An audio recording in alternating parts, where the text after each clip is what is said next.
Good morning. आज हम practical chemistry के बारे में बात करने जा रहे हैं और जो आज का टॉपिक है वो है कंडक्टिविटी मीटर। कंडक्टिविटी मीटर को समझने से पहले आइए हम चालकता के बारे में बात करें। जैसा कि आप पढ़ चुके हैं, चालकता किसी भी पदार्थ में से विद्युत धारा का प्रवाहित होना वैद्युत चालकता कहलाता है। अर्थात कितना इजीली कोई पदार्थ अपने में से विद्युत को प्रवाहित होने देता है वो उसकी चालकता का माप होता है।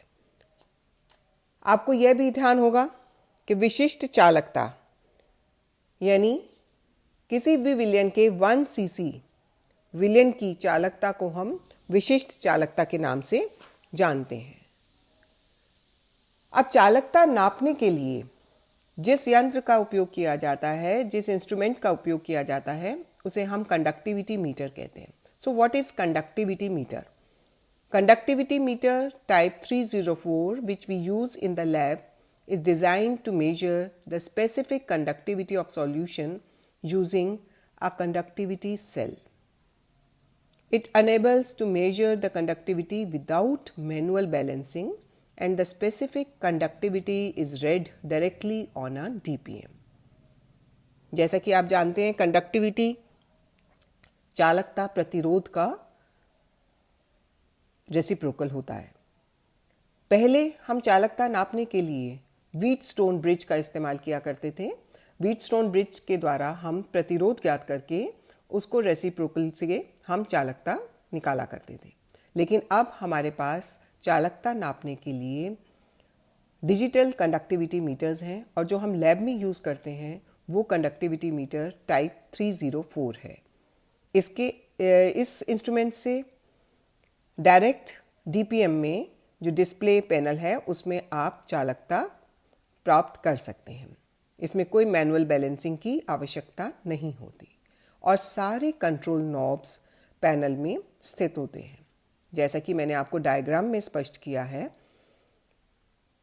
आपको यहाँ पर 3 नॉब्स नीचे नज़र आ रहे हैं, सेट 100, सेट और तीसरा नॉब जो है वो कैल ऑब्लिक रीड का है। 2 पैनल्स और नज़र आ रहे हैं जहाँ पर एक सेल कांस्टेंट के बारे में बता रहा है जिसकी रेंज 0.90 से लेकर 1.10 के बीच में है और दूसरी तरफ एक रेंज का डिस्प्ले है जहाँ पर हमें इस कंडक्टिविटी मीटर की रेंज बताई गई है। चूँकि हम 304 टाइप का कंडक्टिविटी मीटर लैब में यूज़ करते हैं और आपको काम करने के लिए वही मिलेगा, तो इसकी जो रेंज है वो 0 से 200 मिली मोह के बीच में होती है। चालकता नापने से पहले आपको याद दिला दें चालकता मापी सेल के बारे में। चालकता नापने के लिए स्पेशल टाइप के सेल्स यूज़ किए जाते हैं जिन्हें हम चालकता मापी सेल कहते हैं। ये जो चालकता मापी सेल हैं ये प्लैटिनम की प्लेट्स के बने होते हैं। पीवीसी के अंदर या कांच के अंदर, ग्लास ट्यूब के अंदर इन प्लैटिनम की प्लेट्स को इलेक्ट्रोड की तरह रखा जाता है और चूंकि इस पर पोलराइजेशन रोकना है आपको, तो ब्लैक प्लेटिनम का एक लेप भी करके और एबेनॉइट के कॉर्क के अंदर इनको इस प्रकार फिक्स कर दिया जाता है ताकि 2 इलेक्ट्रोड के बीच की दूरी 1 सेंटीमीटर और इलेक्ट्रोड के सरफेस एरिया 1 सेंटीमीटर स्क्वायर बना रहे। ऐसे में विलयन 1 cc विलयन की जो चालकता होगी वो विशिष्ट चालकता कहलाएगी, क्योंकि दोनों इलेक्ट्रोड के बीच की दूरी 1 सेंटीमीटर है और दोनों इलेक्ट्रोड का एरिया जो सरफेस एरिया है वो अनुप्रस्थ काट का क्षेत्रफल 1 सेंटीमीटर स्क्वायर के बराबर है। तो टोटल वॉल्यूम ऑफ द विलयन इज 1 cc। अब हम अपने पैनल की तरफ चलें, कंडक्टिविटी मीटर की तरफ चलें। अभी हमें इसमें सेल नहीं जोड़ा है। विदाउट सेल हमें सेट 100 करना है। तो सबसे पहले हमने पैनल, हमारा जो इंस्ट्रूमेंट है, उसको एक क्लीन सरफेस पे और लेवल सरफेस पे रख देना है। इस लेवल सरफेस पे रखा हुआ हमारा जो मीटर है अब वो काम करने के लिए बिल्कुल तैयार है। तो सबसे पहले हमें सेट 100 नॉब को प्रेस करना है। अब रेंज स्विच को एक्सट्रीम क्लॉकवाइज पोजीशन के अंदर ले आना है और सेट को दबा देना है। सेट 100 से आपने देख लिया कि पैनल पे 100 सेट आ रहा है, नहीं आ रहा है तो नॉब को हिलाकर आप सेट को उसको 100 कर दीजिए। अब आप दूसरा नॉब दबाइए सेट और रेंज स्विच को एक्सट्रीम राइट पर ले आइए। अब यहाँ पर सेल को, जो आपका कंडक्टिविटी सेल है, उसे स्टैंडर्ड सॉल्यूशन में डिप करना है। स्टैंडर्ड सॉल्यूशन यानी मानक विलयन किसे कहते हैं? वह विलयन जिनकी स्पेसिफिक कंडक्टेंस दिए गए ताप पर हमें मालूम है, उसे हम स्टैंडर्ड सॉल्यूशन कहते हैं। यहाँ पर बहुत ध्यान देने की बात है कि आपको विलयन का टेम्परेचर थर्मामीटर से ज्ञात करना आवश्यक है, क्योंकि चालकता पर ताप का प्रभाव स्पष्ट होता है। तो आपने टेम्परेचर नाप लिया और विलयन जिसकी चालकता आपको मालूम है, उस विलयन के अंदर एक बीकर में, छोटे बीकर में लेकर सेल को उसमें डिप कर दिया। सेल आपने कनेक्ट कर दिया है। अब आप तीसरे नॉब की तरफ बढ़िए, कैल और रीड। इस स्विच को दबाइए। रेंज स्विच से आप इस तरह से घुमाते हुए रीडिंग्स को डीपीएम में देखिए कि वो कॉरेस्पॉन्डिंग रेंज में आ जाए। आपकी रेंज से बाहर नहीं जानी चाहिए। 200 मिलीसाइमन्स, 20 मिलीसाइमन्स, 200 माइक्रोसाइमन्स एंड 20 माइक्रोसाइमन, ये आपके सामने रेंज नज़र आ रही है। तो यहाँ नॉब को आपने घुमा के देखा कि आपकी रीडिंग्स किस रेंज में आ रही हैं। उस रेंज से बाहर नहीं जानी चाहिए। वहाँ पर आपने इसको छोड़ दिया। रेंज के स्विच को वहाँ छोड़ दीजिए।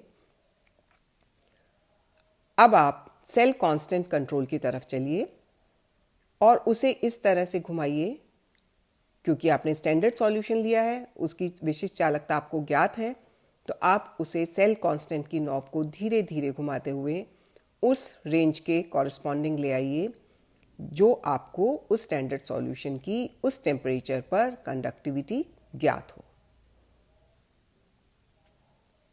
अब आपका इंस्ट्रूमेंट कैलिब्रेट है, रेडी टू रीड है। इसे हम कहते हैं कैलिब्रेशन। अब हम किसी भी अननोन सॉल्यूशन जिसकी चालकता हमें ज्ञात करनी है, उसके लिए इस इंस्ट्रूमेंट को उपयोग कर सकते हैं, क्योंकि इसका कैलिब्रेशन हमने स्टैंडर्ड सॉल्यूशन के साथ कर लिया है।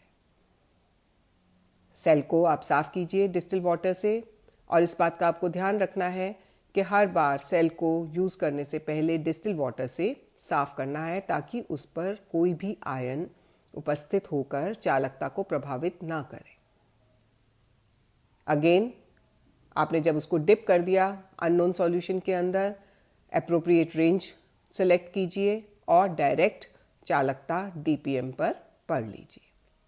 तो इस प्रकार आपने कंडक्टिविटी ब्रिज से या कंडक्टोमेट्रिक ब्रिज से चालकता डायरेक्ट डीपीएम पैनल पर ज्ञात कर ली, पढ़ ली। अब यहाँ पर अपने सेल को आपको बहुत सावधानी पूर्वक काम में लेना है, उसका केयर करना है। बहुत डेलिकेट सेल होते हैं ये। तो कंडक्टिविटी सेल क्या है, मैंने आपको पहले बताया कि conductivity cell is made of PVC और glass in which 2 platinum electrodes are fitted. These electrodes are coated with a thin layer of platinum chloride or black platinum to avoid polarization. ध्रुवण को रोकने के लिए आपने इस पर ब्लैक प्लेटिनम की एक लेयर चढ़ा रखी है। यहाँ पर बहुत ध्यान देने वाली बात है कि सेल को अगर आप यूज़ नहीं कर रहे हैं तो उसे डिस्टिल वाटर के अंदर डिप करके छोड़ना होता है। इसे आप अपने लैब की